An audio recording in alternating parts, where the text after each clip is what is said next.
पंचायतर उन्नति करेंगे बोली पंचायतवासी को देते प्रतिश्रुति। तेणु पंचायतवासी मैंने कथा विश्वास रखी विपुल संख्यार भोट दे सरपंच आसन में बसाई आबे से सरपंच पंचायतर विभिन्न कार्य कर पंचायतवासी मान रखिंट।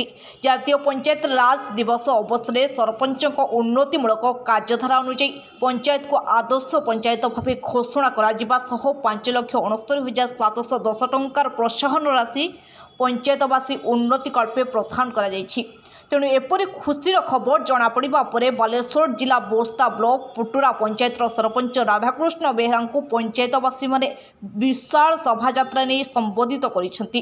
तेबे वर्तमान समय विभिन्न पंचायत रे देखा जाए जो माने निर्वाचित सरपंच रहिसेंति सेमानंको मध्यरु किछि सरपंच दुर्नीति कार्य लिप्त रहिबा सह पंचायतवासी किछि काम करंती नाही, जेउथि विभिन्न समय अभियोग आसुथिबार